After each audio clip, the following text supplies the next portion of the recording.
Hello दोस्तों, एक बार फिर से स्वागत है आपका हमारे चैनल पर। तो आज की वीडियो रहने वाली है दोस्तों हमारे SSC stenographer grade C and D का जो रिजल्ट डिक्लेयर हुआ और उसके बाद जो विधेयक हुआ उसके ऊपर बेसिकली ये वीडियो रहने वाली है। तो बेसिकली आज की वीडियो हर एक एसएससी स्टेनोग्राफर कैंडिडेट के लिए बहुत ही इंपॉर्टेंट होने वाली है। अगर आपका सिलेक्शन जो स्टेनो डी में हुआ है या फिर आप रिवाइज रिजल्ट का वेट कर रहे हो तो इस वीडियो को स्किप बिल्कुल भी मत करना, क्योंकि आज मैं आपको एक एक चीज एविडेंस के साथ समझाने वाला हूँ। और इस वीडियो के एंड में एक ऐसी बात मैं आप लोगों को बताने वाला हूँ जो शायद ही किसी ने अभी तक डिटेल में आप लोगों को एक्सप्लेन की होगी। तो दोस्तों, वीडियो शुरू करने से पहले आप कमेंट सेक्शन में जरूर लिखो कि आपका सिलेक्शन किस में हुआ है, स्टेनो ग्रेड डी में हुआ है या फिर स्टेनो ग्रेड सी में है, या फिर आपकी कैटेगरी क्या है। और मैं खुद भी कमेंट पढ़ूंगा और कोशिश करूंगा कि आपके जो डाउट्स है रिजल्ट को लेके या फिर आपका सिलेक्शन से लेके वो मैं आप लोगों का क्लियर करता चलूँ, और कोशिश करूंगा कि इसी वीडियो में मैं सब चीजें कवर कर दूं। तो बिना देरी को शुरू करते दोस्तों आज की वीडियो। तो पिछले कुछ दिनों से व्हाट्सएप ग्रुप्स, टेलीग्राम्स पे या फिर जो हमारी यूट्यूब चैनल है, काफी तरीके की फेक न्यूज चल रही है। कोई बोल रहा है कि रिजल्ट कैंसिल हो गया, कोई बोल रहा है कि सबकी ज्वाइनिंग रुक गई है, या फिर कोई बोल रहा है कि मेरिट दोबारा बनेगी। लेकिन सच क्या है इसमें, सब लोग कंफ्यूज्ड है। ठीक है, आज सिर्फ ऑफिशियल नोटिस और लॉजिकल एनालिसिस के बारे में ही बात होगी। ना किसी को हम अननेसेसरी होप देंगे और ना ही किसी को डराएंगे या फिर किसी के मन में ऐसा डाउट आएगा कि हमारा सिलेक्शन होगा नहीं होगा, रिजल्ट कैंसिल होगा नहीं होगा, या फिर क्या चीजें, जो भी बच्चे डर रहे हैं उससे रिलेटेड हम इस वीडियो में बात करने वाले हैं। तो सबसे पहले ना हम टाइमलाइन को समझ लेते हैं। SSC stenographer grade C and D का जो सीबीटी हुआ था वो 6, 7 और 8 अगस्त को कंडक्ट हुआ था। उसके बाद कैंडिडेट ने रिजल्ट का वेट किया। 28 नवंबर 2025 को जो फर्स्ट ईयर का रिजल्ट वो हमें देखने को मिला था। उसके बाद शॉर्टलिस्टेड कैंडिडेट का स्किल टेस्ट हुआ था 28 और 29 जनवरी को 2026 में। स्किल टेस्ट कंडक्ट होने के बाद एसएससी ने डिपार्टमेंट प्रेफरेंस भरने का फॉर्म जारी किया था, जो कि 5 से 8 मई के बीच में ओपन था। और प्रेफरेंस फॉर्म भरने के बाद सारे के सारे कैंडिडेट्स हम फाइनल रिजल्ट का वेट कर रहे थे। और फाइनली एसएससी ने 18 जून 2026 को एसएससी ने फाइनल रिजल्ट को रिलीज किया, जिसको कि first round of tentative allocation मतलब एफआरटीए बोला जाता है, उसको रिलीज किया। बट यहीं से सारी गड़बड़ शुरू हो जाती है।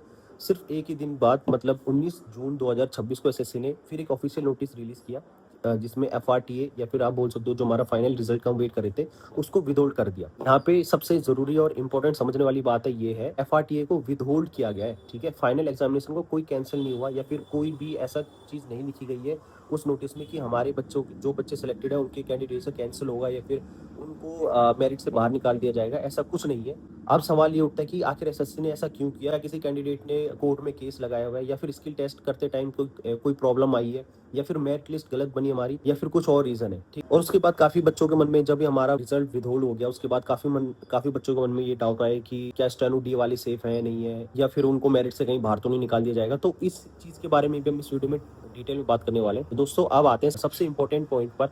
एसएससी ने 19 जून 2026 को एफआरटीए मतलब जो हमारा फाइनल रिजल्ट आया था उसको विदहोल्ड किया। अब बहुत लोग बोलने लगे कि रिजल्ट कैंसिल हो गया है, या फिर हमारी मेरिट जो है वो दोबारा से बनेगी, या फिर जो हमारे लास्ट सिलेक्टेड कैंडिडेट्स है उनके कैंडिडेचर पे काफी इफेक्ट पड़ेगा उस चीज का। लेकिन एसएससी ने अपने पूरे नोटिस में एक कहीं भी नहीं लिखा कि हमारा जो स्किल टेस्ट का रिजल्ट है या फिर फाइनल रिजल्ट है वो कैंसिल हो गया है। इसीलिए नोटिस को ध्यान से समझना बहुत जरूरी है। देखो देखो नोटिस का सिंपल मतलब ये था कि कमीशन को स्किल टेस्ट इवेल्युएशन से रिलेटेड काफी रिप्रेजेंटेशन आई है बच्चों की तरफ से। ठीक है, मतलब काफी बच्चे कैंडिडेट्स ने अपनी रिप्रेजेंटेशन दी कि हमारा स्किल टेस्ट इवेल्युएट किया जाए, और क्योंकि उनको लग रहा है कि हमारा स्किल टेस्ट अच्छे से इवेल्युएट नहीं किया गया एसएससी द्वारा, इसलिए उन्होंने रिप्रेजेंटेशन दिया। ठीक है, तो इसीलिए एसएससी ने ये डिसाइड किया कि एलोकेशन प्रोसेस को रिव्यू किया जाए, और उसके बाद जो हमारा रिवाइज्ड रिजल्ट आएगा या फिर एफआरटीए तो उसको दोबारा से रिलीज किया जाएगा। यहाँ पे एक चीज समझो, नोटिस में ये नहीं लिखा था कि हर कैंडिडेट के सिलेक्शन खतरे में है। ठीक है, और ये भी कहीं नहीं लिखा था कि सबको दोबारा एग्जाम देना होगा।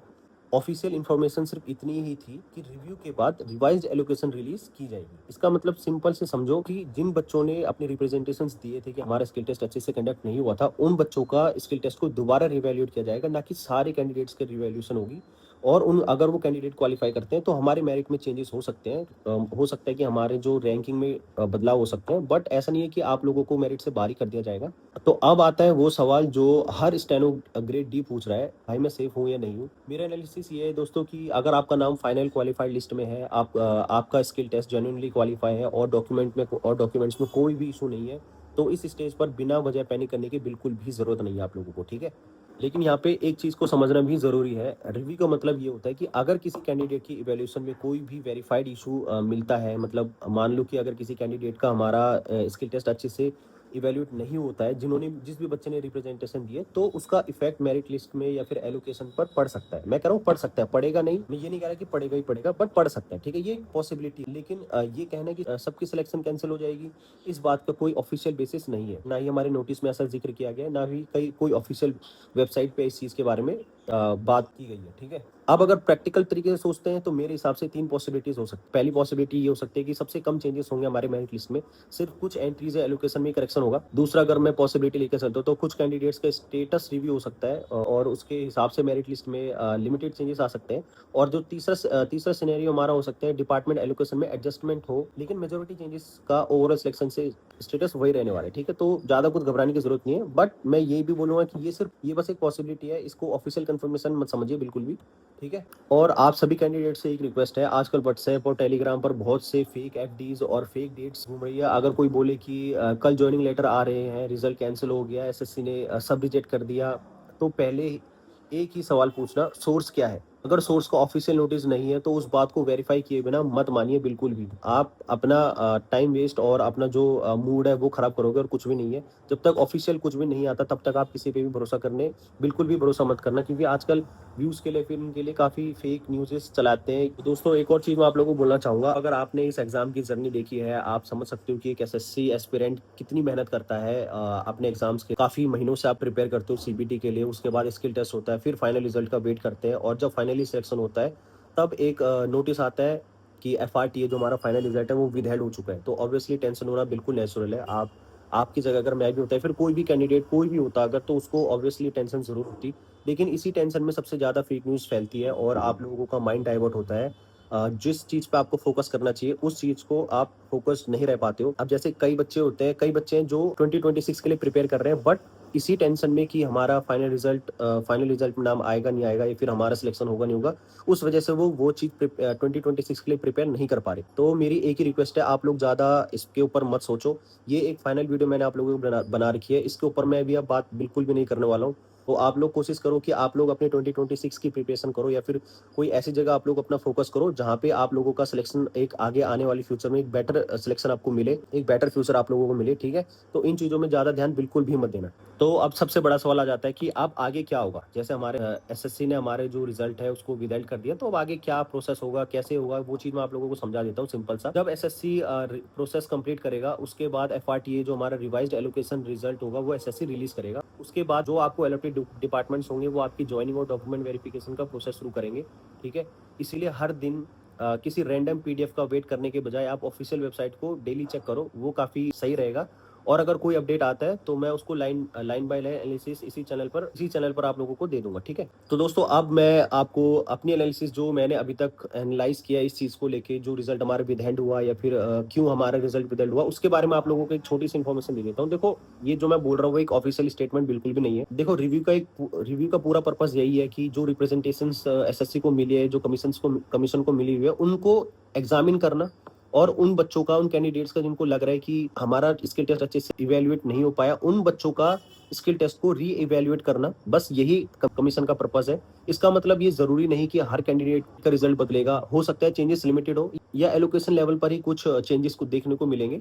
तो फाइनल पिक्चर हमें तभी मिलेगी जब एसएससी अपने रिवाइज रिजल्ट को जो रिवाइज रिजल्ट एफआरटी है उसको रिलीज करेगा। इसीलिए जब तक कोई ऑफिशियल अपडेट ना आ जाए, किसी भी वायरल मैसेज या फिर किसी भी वायरल वीडियो को सच मत मानिए। आप ऑफिशियल वेबसाइट पे डेली चेक कर सकते हो, या फिर मैं तो कहता हूँ डेली भी मत चेक करो आप, मतलब 2-3 दिन में एक बार आप लोग देख सकते हो उस पर क्या ऑफिशियली क्या नोटिस आया है, क्या नहीं आया है।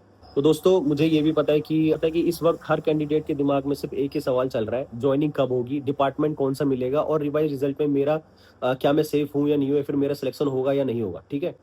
तो जैसे ही एसएससी की तरफ से कोई ऑफिशियल अपडेट आएगा, उसके सबसे पहले और डिटेल एनालिसिस आपको इसी चैनल पर मिल जाएगा। तो आप बेफिक्र रहिए इस चीज़ के बारे में। तो दोस्तों, आप लोगों को टेंशन लेने की बिल्कुल भी जरूरत नहीं है। जब भी रिजल्ट अपडेट आता है या फिर हमारा जो रिवाइज रिजल्ट का अपडेट आएगा, वो मैं आप लोगों के साथ इस चैनल पर जरूर शेयर करूंगा। इस वीडियो को बनाने का मेरा एक ही पर्पज है कि आप लोग अपना टाइम और माइंड बिल्कुल वेस्ट मत करो इन फेक न्यूज़ के चक्करों में, और आप लोग प्रिपेयर करो अपने 2026 की तैयारी। जब एसएससी या फिर कमीशन अपना रिवाइज रिजल्ट को रिलीज करेगा, उसके बाद ही हमको फाइनल पिक्चर पता चलेगी। तो अननेसेसरी वीडियोस पे अपना टाइम वेस्ट बिल्कुल भी मत करना। आप लोग 2026 की प्रिपेयर कर सकते हो, या फिर किसी और गवर्नमेंट एग्जाम्स की के लिए प्रिपेयर कर सकते हो, जो कि आप लोगों को एक बेटर फ्यूचर प्रोवाइड करेगा। जरूरी नहीं है कि एसएससी ही सब कुछ है, आप DSSB की प्रिपरेशन कर सकते हो। अदर काफी ऐसे गवर्नमेंट एग्जाम्स है जिसके लिए आप लोग प्रिपेयर कर सकते हो। तो एक के पीछे ही अपना टाइम वेस्ट बिल्कुल भी मत करें। जब एसएससी की ऑफिशियल नोटिफिकेशन आएगी तो आप लोगों को इन्फॉर्म कर दिया जाएगा। तो आप लोगों को अभी फिलहाल सिर्फ अपने तो बाकी एग्जाम्स के ऊपर फोकस करना है, ठीक है। और अगर आपको ये वीडियो यूजफुल लगी होगी तो आप इस वीडियो को उन सभी कैंडिडेट्स को, या फिर जो हमारे स्टेनोग्राफर हमारे साथ जुड़े हुए हैं, उन तक ज़रूर पहुंचाइए कि फिलहाल आप लोग टेंशन बिल्कुल भी मत लो। आप अपने एग्जाम पे फोकस करो, आने वाले जो एग्जाम्स हैं उनके ऊपर अच्छे से प्रिपेयर करो, उनके लिए अच्छे से प्रिपेयर करो, ठीक है। और आप लोग कमेंट सेक्शन में, इस वीडियो के कमेंट सेक्शन में ज़रूर बताना आप ग्रेड सी हो या डी हो, या फिर आपकी कौन सी कैटेगरी है, और आपको कौन से डिपार्टमेंट की उम्मीद लग रही है, कि आप कौन से डिपार्टमेंट में आपका सिलेक्शन हुआ है, या फिर आप कौन से डिपार्टमेंट की उम्मीद कर रहे हो, ठीक है। फाइनली मैं यही बोलना चाहूँगा कि आप लोगों का नाम फाइनल लिस्ट में आया, वही काफ़ी बड़ी अचीवमेंट आप लोग मानी जाती है एक कैंडिडेट के लिए, जो काफ़ी टाइम से प्रिपेयर कर रहा है, फिर जिसने अपनी पूरी मेहनत लगा दी इसके पीछे। तो आप सभी को सबसे पहले कॉन्ग्रेचुलेट करना चाहूँगा, और आप लोगों को बेस्ट ऑफ लक भी बोलना चाहूँगा, क्योंकि आप लोगों ने काफ़ी मेहनत करी है। और मैं भी एक टाइम पे कैंडिडेट रह चुका हूँ। मतलब मैं भी अपनी प्रिपरेशन करता था जब एसएससी के लिए, फिर किसी गवर्नमेंट एग्जाम के लिए, तो मैंने भी काफ़ी ऐसे फेजेस देखे थे। तो ये एक फेज़ है, हर स्टूडेंट के लाइफ में आता है। तो दिस टू शैल पास। तो आप टेंशन बिल्कुल भी मत लो। आप कोशिश करो कि अच्छे से आप अपना माइंडसेट को अच्छे से करो, और अच्छे से प्रिपेयर करो, और आने वाले एग्जाम्स के लिए और अच्छे से मेहनत करो, ठीक है। तो इस वीडियो में फिलहाल इतना ही, ज़्यादा टेंशन नहीं लेनी है फिलहाल। अब अगर आपके मन में कोई डाउट आता है तो आप कमेंट सेक्शन में बिल्कुल ज़रूर पूछे। मैं कोशिश करूँगा कि आपके डाउट पूरे अच्छे से कर पाऊँ, ठीक है। जैसे कि आप लोग देख रहे होंगे कि मेरी भी तबीयत थोड़ी ख़राब है, तब थोड़ा कोल्ड फीवर हो रहा है, तो आप लोग भी अपना ध्यान रखो। आजकल मौसम में चेंजेस आ रहे हैं, उस वजह से आपके हेल्थ पे भी फ़र्क पड़ सकता है। तो पढ़ाई से तो बिल्कुल कॉम्प्रोमाइज़ नहीं करना है, तो अपनी हेल्थ भी ठीक रखनी है। अच्छा खाओ, अच्छा पियो, अच्छा घूमो फिरो, ठीक है। और पढ़ाई पे अपना फोकस रखो। मिलते हैं नेक्स्ट वीडियो में। आज के लिए इतना ही दोस्तों इस वीडियो में। Thank you.